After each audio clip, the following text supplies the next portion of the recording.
أعوذ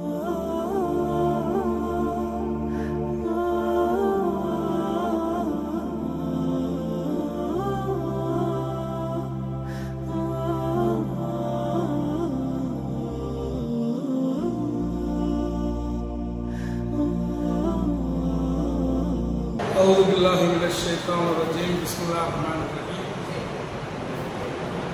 إن الحمد لله نحمده ونستعينه ونستغفره ونؤمن به ونتوكل عليه ونعوذ بالله من شرور أنفسنا ومن سيئات أعمالنا من يهدي الله فلا مضل له ومن يضلل فلا هادي له وأشهد أن لا إله إلا الله وأشهد أن محمدا عبده ورسوله يا أيها الناس اتقوا ربكم الذي خلقكم من نفس واحدة وخلق منها زوجها وبث منهما رجالا كثيرا ونساء واتقوا الله الذي تساءلون به والأرحام إن الله كان عليكم رقيبا يا أيها الذين آمنوا اتقوا الله حق تقاته ولا تموتن إلا وأنتم مسلمون رب اشرح لي صدري ويسر لي أمري واحلل عقدة من لساني يفقهوا قولي ربي زدني علما ربي زدني علما ربி زدني علما.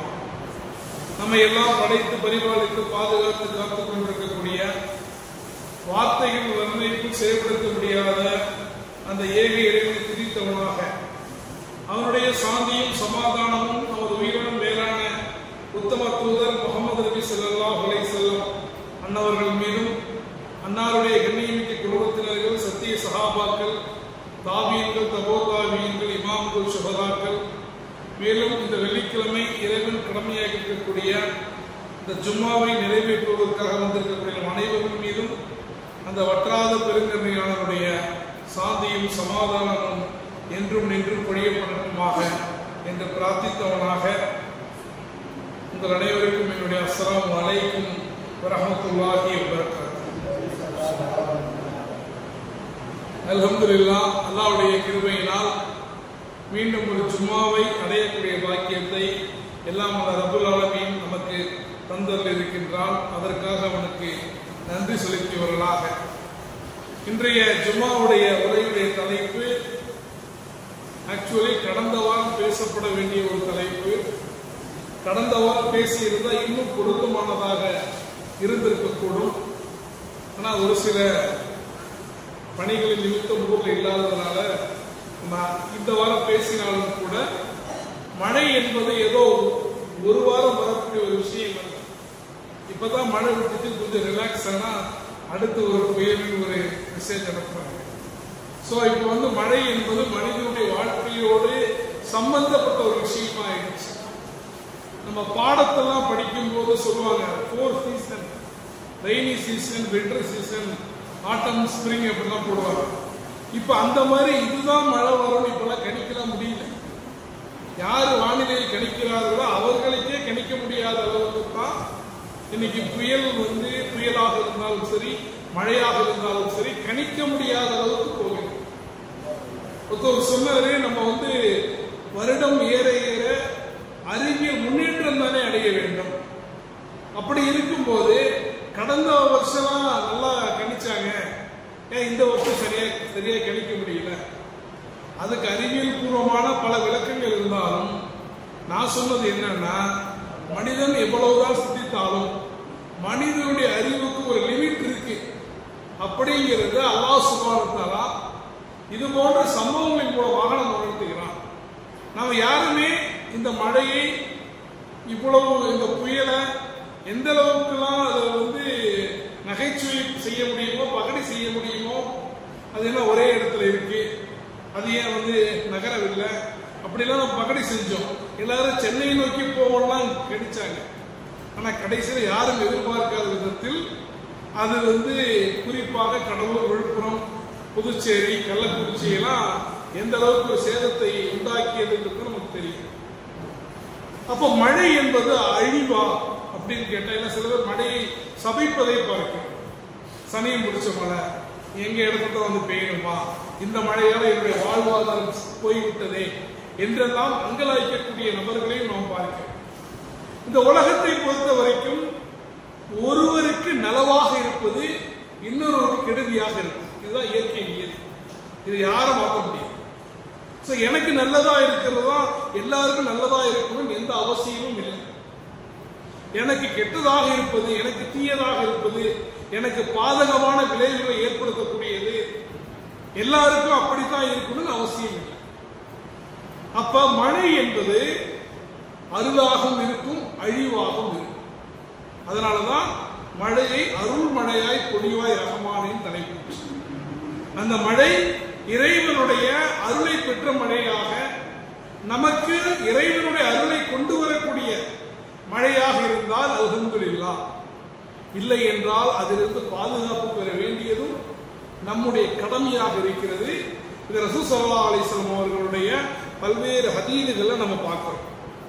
மழையை பொறுத்த வரைக்கும் அல்லாஹ் தஆலா ரொம்ப தெளிவாக திருக்குர்ஆனுடைய பல்வேறு வசனங்களை சொல்லி காட்டுகிறான். நாம் தான் கொட்டக்கூட மழையை கொண்டு வானங்களுடைய வாயில்களை திறந்து விட்டோம், அன்றியும் நாமே மழையை நன்கு பொழிய செய்கின்றோம். பூமியை, இந்த உலகத்தை நீங்கள் வசிக்கக்கூடிய இடமாகவும் நீங்கள் தங்கக்கூடிய ஒரு இடமாகவும் வானத்தை ஒரு முகடாகவும் அமைத்து மேகத்திலிருந்து மழையை பொழிவித்து அதனை கொண்டு நீங்கள் புசிக்கக்கூடிய கனிவர்க்கங்களை எல்லாம் அவன்தான் உங்களுக்கு வெளியாக்குகின்றான். ரொம்ப தெளிவா சொல்றோம். இந்த பூமியை என்ன பண்ணிருக்கிறோம், உங்களுக்கு வசிக்கக்கூடிய இடமாக மாற்றிருக்கிறோம். எப்படி ஒரு இடத்துக்கு ஒரு டெக்கரேட்டிவ் போடுவாங்களோ, ஒரு ஒரு ஊருக்குள்ள போனா ஒரு ஆர்ச் வச்சிருப்பாங்க, இந்த ஊர் உங்களை வரவேற்கிறது. அதுபோல உங்களுக்கு ஒரு முகடாக நாம மேகத்தை கொடுத்திருக்கிறோம், வானத்தை கொடுத்திருக்கிறோம், மேகத்திலிருந்து மழையை பொழிவிக்கிறோம். அந்த மழை நீரை கொண்டு இந்த உலகத்தில் இருக்கக்கூடிய தாவரங்கள் எல்லாம் பசுமையாக செழித்தோங்கி நீங்கள் சாப்பிடுவதற்காக வெளியாகின்றன. எனவே இவற்றை எல்லாம் தெளிவாக அறிந்து கொண்டேன். இது எல்லாம் அல்லாஹ்வால் கொடுக்கப்படக்கூடிய. ஏன்னா மனிதனுடைய பிரச்சனை என்னன்னா, ஏன் இந்த உலகத்துல நிறைய பொய் தெய்வங்கள் உருவாச்சு அப்படின்னா, மனிதனுக்கு எதெல்லாம் நன்மை வைக்கவோ அதெல்லாம் என்ன ஆக்கிடுவான், கடவுளாக்கிடுவான். எதெல்லாம் அச்சத்தை தருமோ அதெல்லாம் என்ன பண்ணுவான், கடவுளாக்கிடுவான். எனக்கு மழை வருது, மழையால நன்மை இருக்கு, நீர் ஒரு கடவுள். காற்று புயல் காற்றாக அடிச்சா என்னுடைய வாழ்வாதாரம் பாதிக்கப்பட்டு விடும், அப்ப புயல் காத்து ஒரு கடவுள், பூமி ஒரு கடவுள், நெருப்பு ஒரு கடவுள். இப்படித்தான் மனுஷன் என்ன பண்றான், தன்னை பாதிக்கக்கூடிய எல்லாவற்றையும் கடவுள்களாக மாற்றிக்கொண்டார். ஆனா இது எல்லாத்தையும் படைச்ச ஒருத்தர், வானத்தை, மழையை, பூமியை, நெருப்பை எல்லாத்தையும் படைச்சவன் அல்லாஹ் ஒருவன். அப்ப எதுக்கு இவங்கெல்லாம் நம்ம வணங்க வேண்டும்? இவற்றையெல்லாம் படைத்த ஒரு சுப்ரீம் கிரியேட்டர் அல்லாஹ் குர்ஆன்ல சொல்றான், குன் என்ற ஒற்றை சொல்லால் உங்களை நாம் படைக்கின்றோம். அல்லாஹ் ஒரு பொருளை படைக்க நாடினால் குன் என்ற ஒற்றை சொல் போதுமானது. அல்லாஹ் சுப்ஹானஹு வ தஆலா மனிதனை அழகான முறையில் படைத்தான். உலகத்தில் இருக்கக்கூடிய ஜீவராசிகளிலேயே அல்லாஹ் தஆலா மனிதனை போல வேற எந்த ஜீவராசியும் படைக்கிறது. அதனால தான் அல்லாஹ் தஆலா குர்ஆன்ல சொல்லும் போது மனிதனை என்னன்னு சொல்றானா, மனிதனை தன்னுடைய பிரதிநிதிங்கிறான். மனிதனை தன்னுடைய பிரதிநிதி. இப்ப நம்ம வெளிநாட்டில் இருக்கிறோம், ஊர்ல ஏதாவது ஒரு லேண்ட் விற்கணும்னா என்ன பண்ணுவான், பவர் ஆஃப் அட்டர்னி ஒரு ஆளு கொடுப்போம். அப்ப எனக்கு பதிலாக என்னுடைய இடத்தில் இவர் இருந்து கொண்டு அந்த பணிகளை கவனித்துக் கொள்வார். அதை போன்ற ஒரு பொறுப்பை அல்லாஹ் ரப்பல் ஆலமீன் நமக்கு தரான். கலீஃபாவாக உங்களை நம்முடைய பிரதிநிதியாக படைத்திருக்கிறோம். அப்ப அல்லாஹ் தஆலா குர்ஆன்ல பல இடங்களை சொல்லி காட்டுகிறான். நாங்கள் ஈமான் கொண்டிருக்கிறோம் என்று கூறினால் அது போதுமானது. நாம் சோதிக்கப்படாமல் விட்டுவிடப்படுவோம் என்று அவர் எண்ணுகிறார்களா? ஏன்னா மக்களுடைய கேள்வி எப்படி இருக்குன்னா, நாம தான் ஈமான் கொண்டவன், நாம தான் முஸ்லீம்களா இருக்கிறவன், எதுக்கு அல்லாஹ் நமக்கு சோதனையை கொடுக்கணும், மற்றவங்களுக்கு சோதனையை கொடுத்தா பரவாயில்லை அப்படின்னா நம்ம கேள்வி கேட்கணும். அல்லாஹ் என்ன பதில் சொல்றான், நீங்க லா இலாஹ இல்லல்லாஹ் கலிமாவை சொல்லிட்டா மட்டும் சோதனையிலிருந்து தப்பித்து விட முடியாது.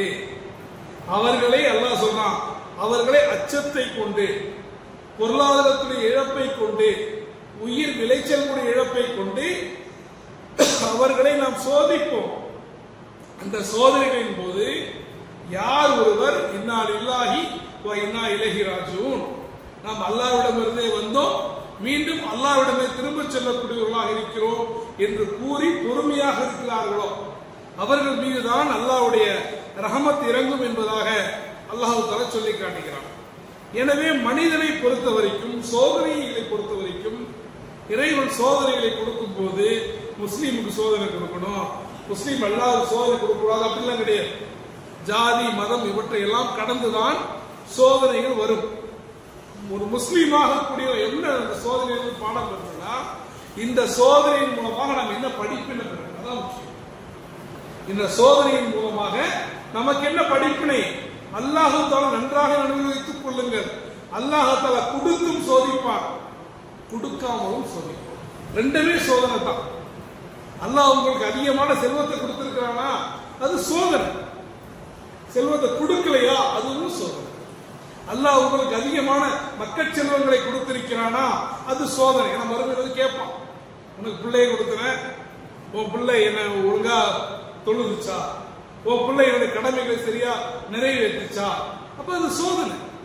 உங்களுடைய மனைவி உங்களுக்கு சோதனை, உங்களுடைய துணைவியர் உங்களுக்கு சோதனை. அப்ப இந்த உலகத்துல எல்லாமே சோதனைகள் தான். அப்படிப்பட்ட ஒரு சோதனைகள் தான் இந்த மழையும் கூட. இதை நம்ம எவ்வளவு பெரிய ஒரு முஸ்லீமாக இருந்தாலும், நான் 5 வேளை தொழக்கூடியவன், நான் அல்லாஹ்வுக்கு பயப்படக்கூடியவன், சோதனை வரும். இன்னும் கேட்டா அவங்களுக்கு தான் சோதனை அதிகமா வரும். அல்லாஹ்வுடைய தூதர் சொல்றாங்க, இந்த உலகத்துல அல்லாஹ்வுக்கு பிடித்தமானவர்கள் யார் தெரியுமா? நபிமார்கள். அல்லாஹ்வுக்கு மிக பிடித்தமானவர்கள் நபிமார்கள். நபிமார்களுக்கு தான் அதிக சோதனைகள் வந்துச்சு. அப்படின்னா என்ன அர்த்தம்? அல்லாஹ் உங்களை நேசிக்க ஆரம்பிக்கிறான் என்றால் கண்டிப்பாக சோதனைகளை கொண்டு உங்களை சோதிப்பான். அப்ப இன்னைக்கு நம்ம பார்க்கிறோம், இன்னைக்கு நடந்த புயல் சீற்றமாக இருக்கலாம், மழை பெருவெள்ளமாக இருக்கலாம், இல்ல முன்னாடி வந்த சுனாமியாக இருக்கலாம், எதுவாக இருந்தாலும் சரி, இது எல்லாமே அல்லாஹ்வுடைய சோதனைகள். சில போது சில சோதனைகளை நம்மால் ஏற்றுக்கொள்ள முடியும், ஏற்றுக்கொள்ளக்கூடிய அளவுக்கு வலுவுள்ளவர்களாக இருப்போம். சில சோதனைகளை நம்மால் ஏற்றுக்கொள்ள முடியாத அளவுக்கு நம்ம போயிடும். அந்த மாதிரி சமயத்திலையும் அல்லாஹ்வின் மீது நம்பிக்கை கொண்டவர்களாக நாம் இருக்கணும். சோதனை அதிகமாயிடுச்சுன்னா என்ன பண்ணுவோம்? துவண்டு விடக்கூடாது, அல்லாஹ்வின் மீது நம்பிக்கை இழந்து விடக்கூடாது. அல்லாஹ் தஆலா குர்ஆன்ல சொல்றான், நபியே நீர் கூறுவீராக, மனிதனே உனக்கு கிடைக்கும் எந்த நன்மையும் அல்லாஹ்விடமிருந்தே கிடைக்கும். நமக்கு ஒரு நன்மை நடக்குதா, நமக்கு ஒரு காரியம் நலவாக இருக்கிறதா, நாம் நினைத்ததாக நடக்குதா, அது நிச்சயமாக அல்லாஹ்விடமிருந்து வரக்கூடியது. அதே சமயத்துல நமக்கு ஏதாவது தீங்கு ஏற்பட்டா, அல்லாஹ் சொல்றான், ரசூலா சொல்றாங்க, உமக்கு தீங்கு ஏற்பட்டால் அது உன்னால் தான் வந்தது. இந்த மழையை எடுத்துங்க, இந்த மழையுடைய விஷயத்துல மழை வந்துச்சு சோதனை பயப்படுறமே தவிர, இந்த மழை வருவதற்கு மூல காரணம் யார்? இவ்வளவு பெருமழை வருவதற்கு, இந்த கிளைமேட் சேஞ்ச் ஆவதற்கு, அதாவது இருக்கக்கூடிய இயற்கை சீதோஷ்ண நிலை எக்கோசிஸ்டத்தை சிதைச்சி ஏரிகளையும் இயற்கை வளங்களையும் பிளாட்டுகளாக மாற்றி எல்லாமே மனிதனுடைய பேராசை. அப்ப அந்த எங்க போவதுன்னு தெரியாம என்ன பண்ணுது, நமக்கு சோதனையாக உருவாகிறது. அப்ப எந்த சோதனை வந்தாலும் அல்லாஹ் விதித்ததை தவிர வேறு எதுவும் எங்களை அணுகாது. அதான் முக்கியமான. ஒரு முஸ்லீமுக்கு என்ன சோதனை வந்தாலும் அவன் முதல்ல என்ன நினைச்சுக்கணும், அல்லாஹ் தஆலா விதித்ததை தவிர வேறு எதுவும் எங்களை அணுகாது என்பதுதான் ஒரு முஸ்லீம் எல்லா சோதனைகளிலும் பெற வேண்டிய மிக முக்கியமான படிப்பினையாக இருக்கிறது. அப்ப இந்த மழையை பொறுத்த வரைக்கும் மழை எவ்வாறு உருவாகிறது அப்படின்னா, கடல்ல இருக்கக்கூடிய நீர்நிலைகள், அந்த நீரானது என்ன பண்ணுது, சூரியனுடைய ஆவியால வெப்பமாகி மேலெழுந்து சென்று மேகங்களை அடைகிறது. அப்படி மேகங்களை அடையும் போது அது என்ன ஆகுது, குளிர்ந்து நீராக மாறுகிறது. பின்னர் இந்த நீர் தாங்கிய மேகங்களில் இருந்து நீரானது திவலைகளாக பூமியுடைய மேற்பரப்பில் விழும் போது மழையானது ஏற்படுகிறது. இதான் சயின்டிபிக் ரீதியான விளக்கம். அப்படி மேலே இந்த மேகத்திலிருந்து மழையா வரும்போது எல்லா தண்ணியும் என்ன பண்றது இல்ல, லேண்டுக்கு வர்றதில்லை. எல்லா தண்ணீரும் நிலத்துக்கு வருவதில்லை. வரக்கூடிய தண்ணீரில் பெரும்பகுதி ஆவியாக போயிடும். இப்ப பாலைவனத்தெல்லாம் முழுமையா என்ன ஆயிடும், முழுமையாக ஆவியாக போய்விடக்கூடிய காரணத்தினால்தான் அங்கு மழை பெய்யக்கூடிய காட்சிகள் ரொம்ப குறைவாக இருக்கிறது. இந்த விஞ்ஞான உண்மையை, இந்த அற்புதத்தை அல்லாஹு ரப்பல் ஆலமீன் 15வது அத்தியாயத்தினுடைய 22வது வசனத்தில் சொல்லி காட்டுகிறான். நாம் தான் சூழ் கொண்ட காற்றுகளை அனுப்புகிறோம், அப்போது வானிலிருந்து தண்ணீரை இறக்கி உங்களுக்கு அதை நாங்கள் புகட்டுகிறோம், நீங்கள் அதை சேமித்து வைப்போராக இல்லை என்பதாக விஞ்ஞானம்னா என்னன்னே தெரியாத, அறிவியல்னா என்னன்னே தெரியாத, இடி மின்னலை பற்றி எந்த விஞ்ஞான அறிவும் இல்லாத ஒரு சமூகத்துக்கு அல்லாஹ் வசனத்தை இறக்கும் போது இந்த விஞ்ஞான அற்புதங்களை அல்லாஹ் ரப்பல் ஆலமீன் 1400 வருடங்களுக்கு முன்னால் என்ன பண்றான், இதை நமக்கு அல்லாஹ் தஆலா சொல்லி காட்டுகிறான். ஒரு மழை எப்படி உருவாகிறது எப்படின்னு இன்னைக்கு விஞ்ஞானிகள் என்ன சொல்றாங்களோ அது அல்லாஹ் ரப்பல் ஆலமீன் இன்னொரு இடத்துல சொல்லும் போது, அல்லாஹ் தஆலா மேகங்களை இழுத்து அவற்றை ஒன்றாக்குவதையும் பின்னர் அதை அடுக்கடுக்காக அமைப்பதையும் நீ அறியவில்லையா, அதன் மத்தியில் மழை வெளிப்படுவதை காண்கிறீர்கள், வானத்திலிருந்து அதில் உள்ள மலைகளிலிருந்து ஆலங்கட்டி மழைன்னு சொல்லுவாங்கல்ல, பனிமணி இறக்குகிறான், தான் நாடியோருக்கு அதை பெறச் செய்கிறான், தான் நாடியோரை விட்டு திருப்பி விடுகிறான், அதனுடைய மின்னொளி பார்வைகளை பறிக்க பார்க்கின்றது. மின்னொளிங்கிறது இடியும் மின்னலும். இப்ப இன்னைக்கு சயின்ஸ் என்ன பேசுதோ, இன்னைக்கு என்ன சயின்ஸ் எக்ஸ்பிளைன் பண்ணுதோ, அது எல்லா உண்மைகளையும் எந்த விஞ்ஞான பின்புலமும் இல்லாத மக்களுக்கு மத்தியில, பாமர மக்களுக்கு மத்தியில, அதுவும் எழுத படிக்க தெரியாத ஒரு நபிக்கு இறக்கப்பட்ட வசனத்துல அல்லாஹ் ரப்பல் ஆலமீன் இறக்கி இருக்கின்றார். அதனாலதான் கீத் மில்லர் போன்ற பெரிய விஞ்ஞானிகள், நிறைய விஞ்ஞானிகள் குர்ஆனை குறை கூறுவதற்காக ஆராய போனாங்க. குர்ஆன்ல என்ன குறை இருக்கு, குர்ஆன்ல என்ன தவறு இருக்கு, அதை கண்டுபிடித்து உலகத்துக்கு நாம் சொல்ல வேண்டும் என்ற ஆவலில் இந்த குர்ஆனை ஆராய்ந்த பல விஞ்ஞானிகள் குர்ஆன் சொல்லக்கூடிய உண்மைகளை ஏற்றுக்கொண்டு இஸ்லாத்தை ஏற்றுக்கொண்டார். உதாரணத்துக்கு மாரிஸ் போஹில் என்று சொல்லப்படக்கூடிய ஒரு விஞ்ஞானி, அவர் இஸ்லாத்தின் மீது எப்போதும் விமர்சனம் செய்யக்கூடியவராக இருந்தார். அப்போ ஒரு இடத்துல அகழ்வாராய்ச்சி செய்யும் போது ஒரு எலும்புக்கூடு கிடைக்கிறது. அந்த எலும்புக்கூடு கார்பன் டேட்டிங் மெத்தட்ல போய் நீங்க செக் பண்ணீங்க அப்படின்னா கிட்டத்தட்ட ஃபிரௌனுடைய காலத்துக்கு ஒத்ததாக இருக்கிறது, மூசா அலைஹிஸ்ஸலாம் அவருடைய காலத்துக்கு. இப்படி இத்தனை வருஷமாக ஒரு பாடி எந்த ஒரு கெமிக்கல் எதுவும் இல்லாம இவ்வளவு இதா இருக்குன்னு ஒரு மண்டையை போட்டு குழம்பி கொண்டிருக்கும் போது நம்மால் வந்தான், குர்ஆனை எடுத்தான். குர்ஆன் அல்லாஹ் சொல்றான், ஃபிரௌனுடைய உடலை இந்த பூமி ஏற்காமல் இருக்குமாறு நாம் செய்திருக்கிறோம். நம்ம எதையும் கண்டுபிடிக்க மாட்டோம், எவனாவது கண்டுபிடிச்சா அல்லாஹ் குர்ஆன்ல சொல்லியிருக்கிறான். நாம கண்டுபிடிப்பாளர்கள் கிடையாது, எவனாவது செஞ்சா மட்டும் அல்லாஹ் சொல்லி இருக்கிறான்ட்டு போயிடுவோம். அப்ப சொன்ன பிறகு அவர் ஆச்சரியப்பட்டு போயிடார், ஆச்சரியப்பட்டு இஸ்லாத்தை ஏற்றுக்கொள்கிறார். இந்த குர்ஆன் சயின்ஸ் இந்த பைபிள்னு ஒரு மிகப்பெரிய ஒரு வரலாற்று ஆவணத்தையே கொடுத்தார். அப்ப இந்த மாதிரி எல்லா விஞ்ஞான உண்மைகளும் மற்றவங்க கண்டுபிடிச்சுதான் குர்ஆன்ல இருக்குங்கிறது நமக்கு தெரியும். நம்மால கண்டுபிடிச்சு நம்ம எது என்ன பண்றது இல்ல, செய்யறது இல்லை. அதே போல இடி இடிப்பதை பற்றியும் மின்னலை பற்றியும் அல்லாஹ் என்ன பண்றான், இந்த குர்ஆன்ல சொல்லி காட்டுகிறான். இந்த இடியை பற்றி சொல்லும் போது விஞ்ஞானம் என்ன சொல்லுதுன்னா, மழையும் வெயிலும் இல்லாமல் குளிர்ச்சியான காற்று திடீர்னு பூமியிலிருந்து மேலே எழும்பும். அந்த காற்று ஈரமாக இருப்பதா, அது காற்று ஈரமா இருக்கும், ஈரப்பதம் சொல்றோம் இல்லையா, மாய்ஸ்டர் இவ்வளவு 93% 80% சொல்றாங்கல்ல, அந்த ஈரக்காற்று மேலே செல்வதற்கு ஒரு சக்தி வேணும். அப்ப அந்த சக்தி தான் அந்த குளிர்ந்த காற்று தண்ணிலிருந்து எடுத்துக்கொண்டு அது குளிர்ச்சி அடைந்து அது மேகங்களாக உருவாகின்றன.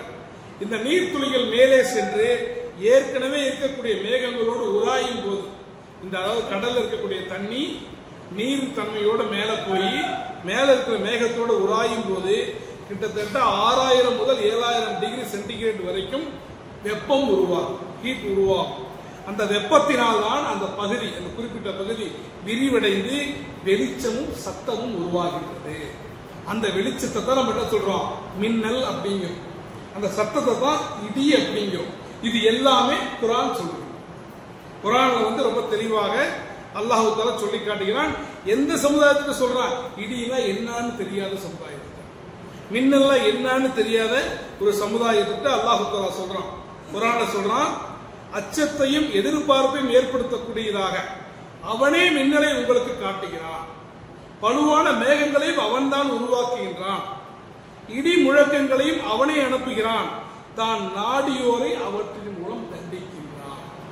அல்லாஹ் யாரை நாடுகிறானோ இடியை கொண்டு மின்னலை கொண்டு அவர்களை தண்டிக்கிறான்.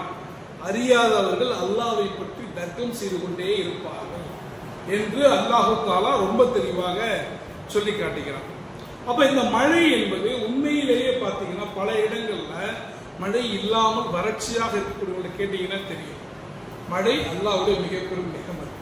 மழையே பெய்யல, 2 வருஷம் மழை பெய்யல, முடிச்சு இந்த மனிதனுடைய எக்கோசிஸ்டம் கொலாப்ஸ் ஆயிடும். அப்ப அல்லாஹ் தஆலா வானத்திலிருந்து மழையை பொழிவிக்கக்கூடிய காரணத்தினால் அல்லாஹ் சொல்றான், மனிதர்களுக்கு பயன் தரக்கூடிய நீர் நிலத்தில் தங்கி விடுகிறது. ரசூல் ஸல்லல்லாஹு அலைஹி வஸல்லம் அவர்கள் பல்வேறு சந்தர்ப்பங்கள்ல மழைக்காக வேண்டி பிரார்த்தனை செய்திருக்கிறார்கள். ஒரு முறை ஹஜ்ரத் அனஸ் ரலியல்லாஹு அன்ஹு அவங்க சொல்லி காட்டுறாங்க, நபி ஸல்லல்லாஹு அலைஹி வஸல்லம் காலத்துல மதீனா வாசிகளை பஞ்சம் பீடித்தது. அந்த காலகட்டத்தில் நபி ஸல்லல்லாஹு அலைஹி வஸல்லம் அவர்கள் ஒரு ஜும்மாவுடைய நாளில் இவ்வாறு உரை நிகழ்த்தி கொண்டிருந்த போது ஒரு நாட்டுப்புற அரபி வந்துட்டு, அல்லாஹ்வுடைய தூதரே, பஞ்சத்தால் குதிரைகள் அழிந்து விட்டன, பஞ்சத்தால் குதிரைகள் அழிந்து விட்டன, ஆடுகளும் அழிந்து விட்டன, ஆகவே அல்லாஹ்விடத்திலே பிரார்த்தியுங்கள், அவன் மழை பொழிய செய்வான் என்று கேட்டார்.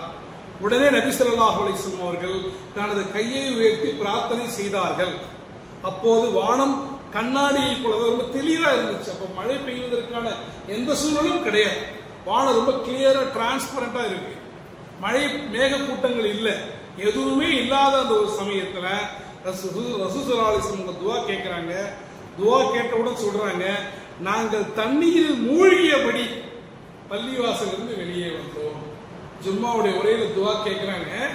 ஜும்மாவை விட்டு வெளியே செல்லும் போது என்ன, தண்ணீரில் நனைந்து கொண்டு செல்கிறார்கள்.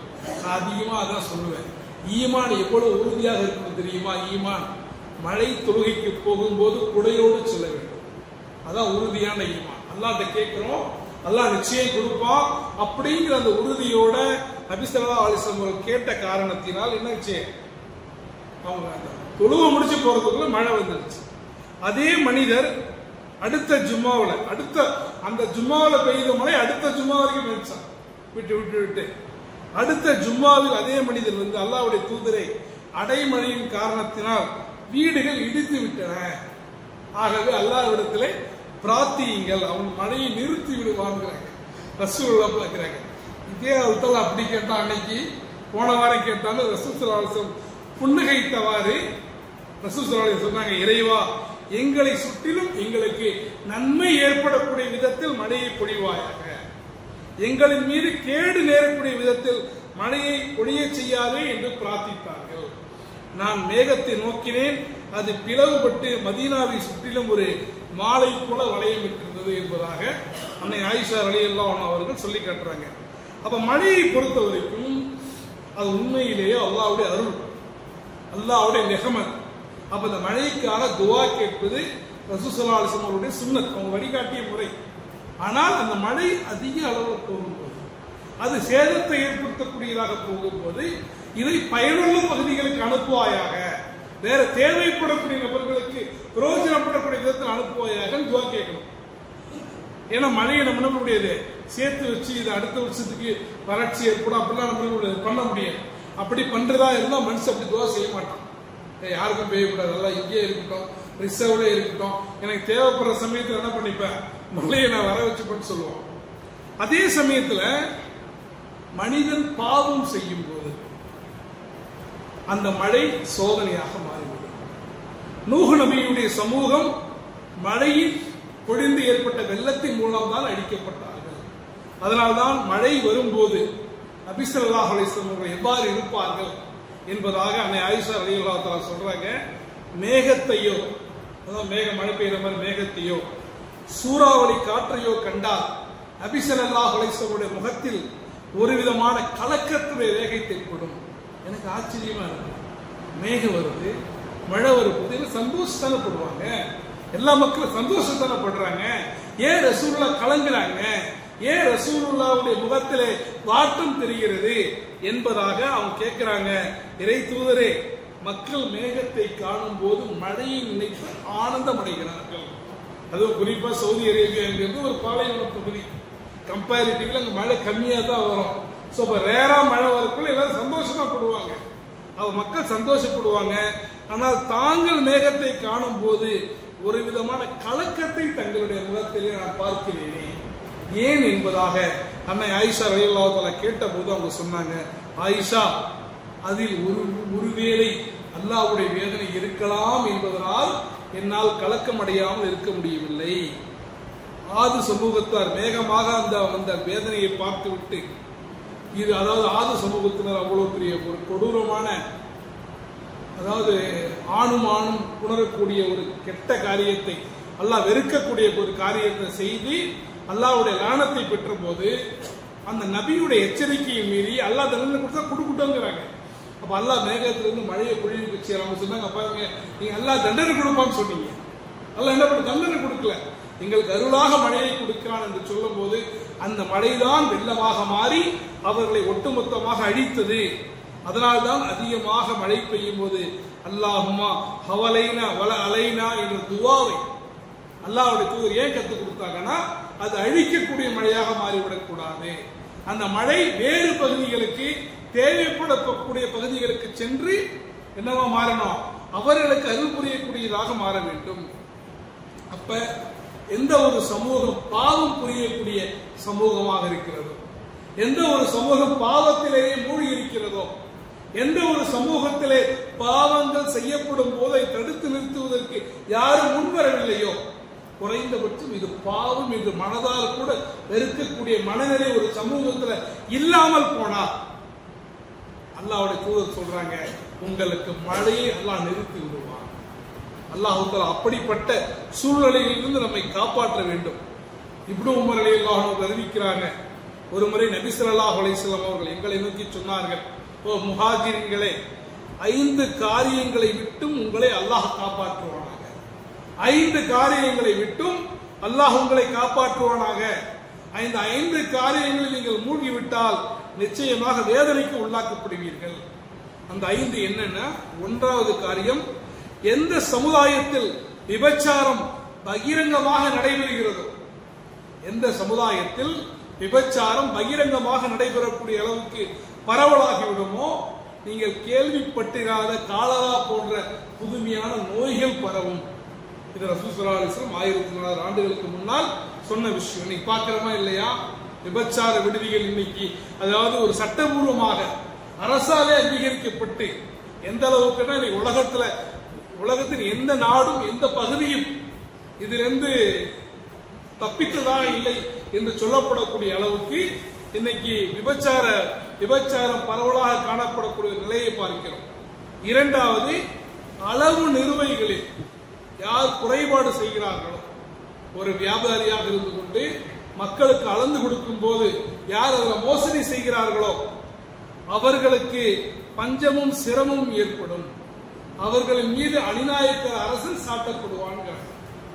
அப்ப நமக்கு சில சமயங்கள்ல நம்மை ஆட்சி செய்வோர் அநியாயக்காரர்களாக இருந்தால் அதில் நமக்கு பங்கு இருக்கு.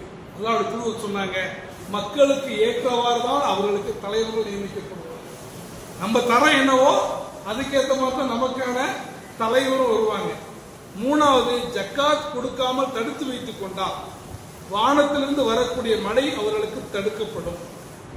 மிருகங்கள் மட்டும் இல்லை என்றால் மழை பொழியவே பொழியாது. ஏன் தெரியுமா, அப்பையும் அல்லாஹ் மழையை கொடுக்கிறான், நமக்காக இல்லை, மற்ற மிருகங்கள் இருக்குல்ல, மற்ற செடிகள் இருக்குல்ல, அவற்றுக்கு தண்ணி தேவை, அதனால அல்லாஹ் மழையை கொடுக்கிறான், அதன் மூலமாக நாம் பிழைத்துக் கொள்கின்றோம். 4வது விஷயம், அல்லாஹ்வோடும் அல்லாஹ்வுடைய தூதரோடும் செய்து கொண்ட வாக்குறுதியை யார் முறித்து விடுகிறார்களோ அவர்கள் மீது அல்லாஹ் தஆலா விரோதிகளை சாட்டி விடுவான். 5வது, அல்லாஹ்வுடைய வேதத்தின்படி இல்லாமல் தங்களுடைய மனோ இச்சையின்படி தலைவர்கள் தீர்ப்பு வழங்கினால் அவர்களுக்கிடையிலும் அல்லாஹ் தஆலா என்ன பண்ணுவான், சண்டையை உண்டாக்கி விடுவான். எனவே இந்த ஹதீஸ்ல பார்க்கிறோம், யார் பாவம் செய்கிறார்களோ, விபச்சாரத்தை பகிரங்கமாக செய்கிறார்களோ, யார் அளவை நிறுவையில மோசடி செய்கிறார்களோ, அந்த சமுதாயத்தில் அல்லாஹ் தஆலா மழையை நிறுத்தி விடுவான். எனவே மழையை நிறுத்துவது என்பது அல்லாஹ்வுடைய அருளுக்கு மாற்றமான ஒரு விஷயம். அந்த அளவுக்கு ஒரு சமுதாயம் எப்ப பாவத்துல போயிடுதோ